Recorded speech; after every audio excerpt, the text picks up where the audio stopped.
What's up, everybody? Welcome back to the Sharpest Tool podcast. We're here, which we don't always do, but I'm so excited that we're here in the Scorpion Seeing you booth. in person. This is, seeing you in person. I was going to say, let's reprioritize. Seeing Bosco in person right now, so much better than seeing him over a Zoom call. Yeah. But we're actually in the Scorpion studios. This is phenomenal. This is awesome. I love being the here for set. this stuff. Like, got some sweet stuff. All of y'all might be seeing this for the first time. This is impeccable. We have a great studios team here, don't we? Yeah, which is awesome. Hat tip to Wax and everybody here in the studios crew. But hey, Bosco, I was thinking about this over the weekend. Yeah. Actually, we just got back. We took my youngest, who just turned 5, and she's loves Disneyland. Happy belated birthday. Yeah. I'll let her know. We want to go to Disneyland every year on her birthday. So, but I was thinking about this over the weekend. I was like, you know, what is the, like, there's a similarity. There's a similarity between plumbers and bodybuilders. Oh, okay. What's the similarity between plumbers and bodybuilders? I don't know on that one. I can't think of it. They both love pumping iron. Okay. That's a good one. That was good. All right, but what in reality is, what we need to talk about today, I think, is really, really important for any plumber or bodybuilder or anybody who's running a small business to understand. Not creatine. Okay.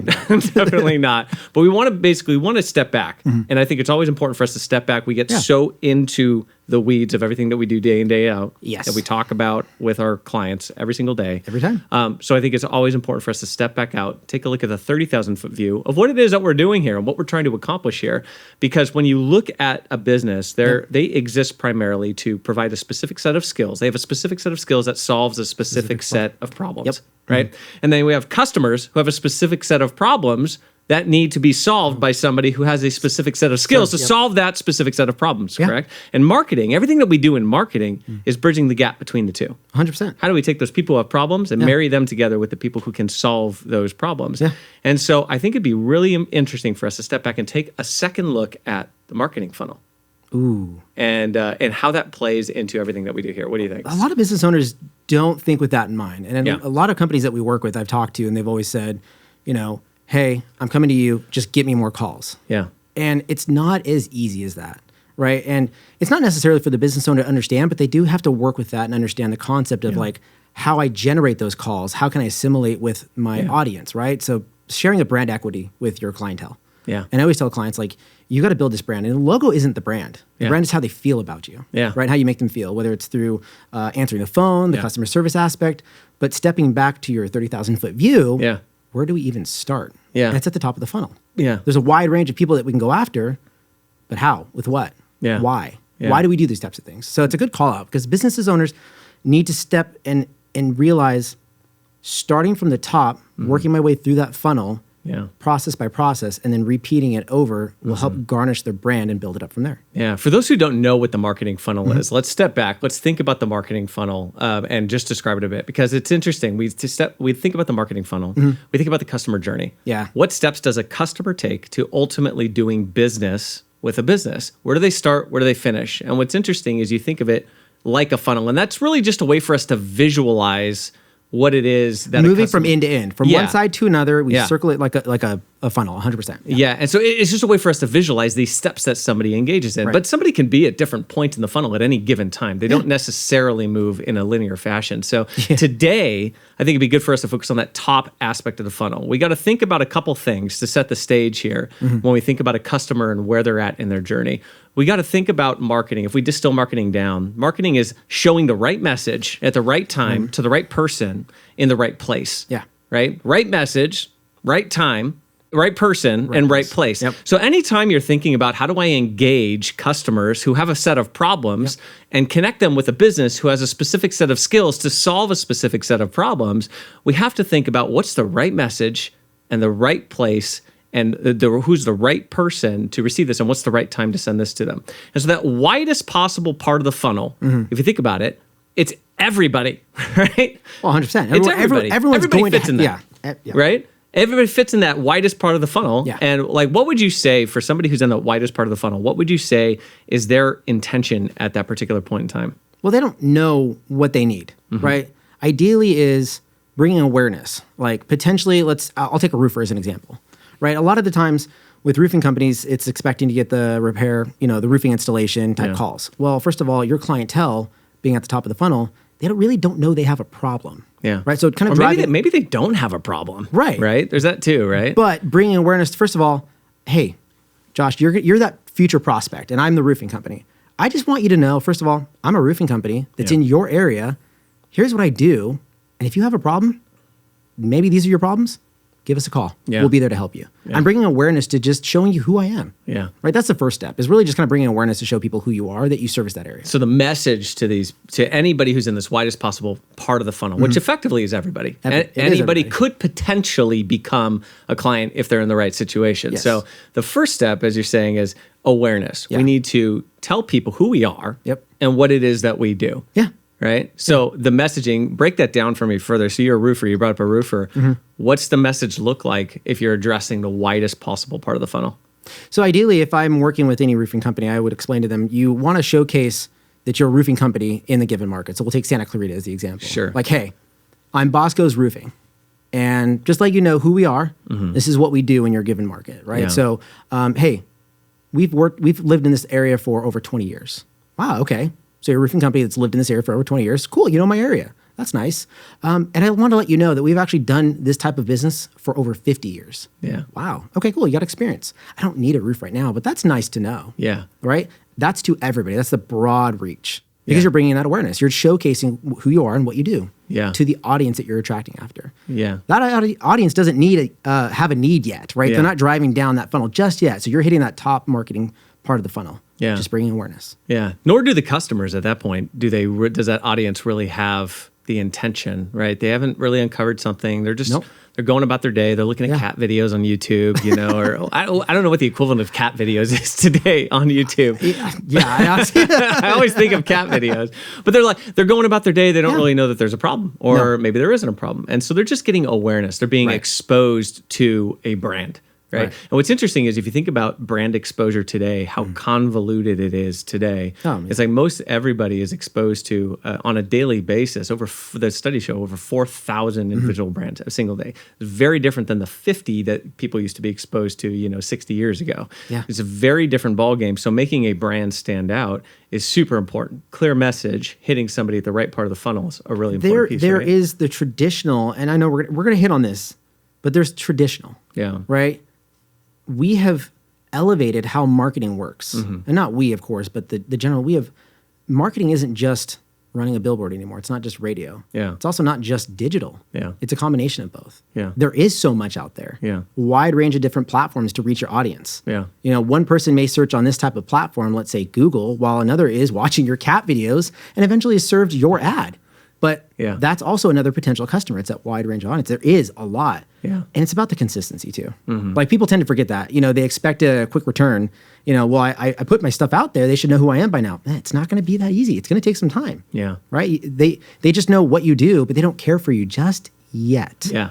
Yeah. So if marketing is the right person, the right message in front of the right person at the right place at the right time, there's a couple different ways you think about this, right? If you think about what you're saying traditional means, you have your billboard ads or your TV ads, your radio ads. Yeah. Well, the people who are in the right place at that particular time are going to be people driving by the billboard on the freeway, right? They're in the right place, at the right time. The message might be, hey, we're plumbers. This is who we are. This is what we do in this particular area, right? So you have the right message. We hit that criteria. The right place, which is on the freeway, people driving by the freeway, and the right people are there, meaning everybody who potentially could be exposed to this in the right time, that moment when they're crossing that path. Yeah. Now, it's interesting. We typically think about all that stuff offline, what we call, right? Things that are not on the web as means for that. Physical billboards, TV, radio. Good call out. Yeah, offline versus online. 100%. So how does that translate to online? What do we do on the digital space, in the digital space, that actually helps us accomplish? What are some aspects of that help us accomplish that same thing, but on the web where most people are spending their time? Well, so for example, like a billboard can be the same concept as like a banner ad on a website. So, if I'm searching Vans shoes, right, and I want to sit there and look up different shoe styles, eventually I'm going to get hit with a banner ad on the side, right, which is same concept. Let's use the roofing company, where it's just saying, hey, we're a roofing company in your area, right? So this message is kind of hitting at me, but that's kind of similar to a billboard and a banner ad. Same thing with like radio and say YouTube as an example, right? You're getting your voice out there. So you're getting a YouTube ad because I'm watching now these cat videos. And so all of a sudden I'm seeing your ad showcased to me, right? But there's that simulation between what offline and online is and running that message to bring awareness to your audience. Yeah. So some product examples, you called out a few of them, right? I just want to isolate those. We have banner ads, right, which are really powerful. These go across all of the different websites online that are part of maybe Google's network. Digital they go across space. Facebook You're or Meta. purchasing a billboard. You're purchasing an online billboard. Online. So it's a great way to spread awareness. Yeah. You've also there's another aspect of this that I think people miss a lot that we run here a lot. It's called remarketing or retargeting. Oh, of course. Right? People don't realize that 95 to 97% of the people that are on their website, they leave without making a desired interaction, which is pretty substantial. Say that number again, too. 95 to 97% of your visitors to your website leave without taking a desired interaction. I need that to land with everybody. Yeah, especially when you consider the fact that it takes anywhere between 5 to 25 touch points with a business's brand online before a purchase decision is actually made in the home services arena. This is why understanding the foundation of marketing is crucial for businesses. Yeah. So they can understand that it's not just an overnight thing that happens where I throw dollars at it, I should be getting it. Yeah. There's a process to it, a flow to capture the audience. Yeah. There is. You have to build into this world that you want to exist in, right? For things to become more predictable, there has to be a solid foundation. Otherwise, it's what we talk about all the time, throwing spaghetti on the wall and hoping something sticks, right? Sticks. There's another key one that I think a lot of people miss out on, and I know our studios team would love us for this one, but it's really video. I think we miss out on video and the storytelling aspect of video. We miss out on the power of what good photography can do in terms of building the brand awareness. It creates emotion, right? Motion creates emotion. That's a big staple with respect to video. And when you can invoke emotion, people purchase, they might do their research from a logical standpoint, but they purchase emotionally. So it's so important that you create a feeling around the brand in this awareness stage. So that way, when somebody actually does move themselves down the funnel, they have a need, you're memorable. They have that emotional connection already with you that you could solve the problem that they're having, right? Going to that emotional aspect, and I'll use, because you just talked about, you came back from Disney. Yeah. In Disneyland. Oh, right? And we grew up on Disney. And I say we grew up, doesn't mean we watched it every day, but we grew up on it, right? From Disney cartoons.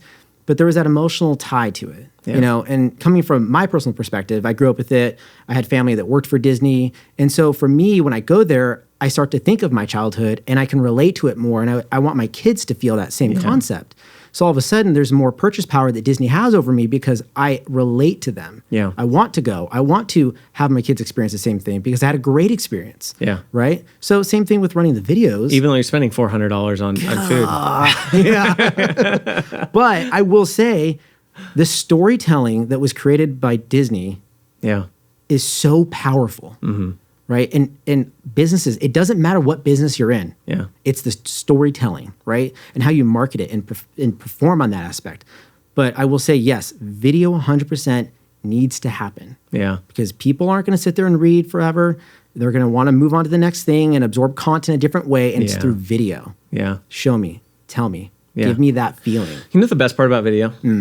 I call it the interview without the interview. Ooh. Right? I like that. It's the interview without the interview. It gives you a sense of the experience that you're going to have with a particular business. Yeah. It gives you a sense of the people that are at the business. Are they your kind of people? You're doing all this analysis as you're reviewing the website, and then you get a connection with the business owner. Yeah. And you're like, he's my person. She's my person, right? There's this aspect of connection that you're able to build way before you even talk to somebody. And so that's one of the most beautiful pieces about video with respect to a business is it's helping you establish a personal connection before they even talk to you. But tying it back to the funnel, that's bringing awareness. That's bringing awareness. This is the experience that you could have, right? Yeah. This is the experience and the emotion that we invoke, right?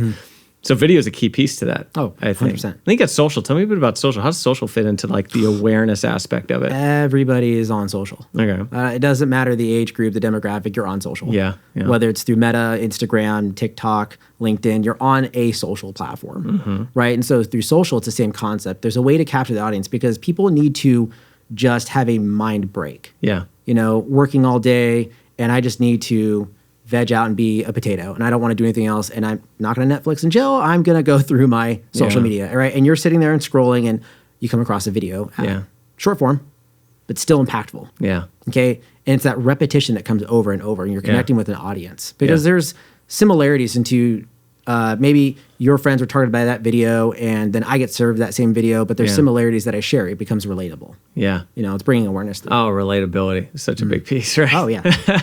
You know what's interesting about social too, and this is something that I think gets lost on a lot of business owners. Yeah.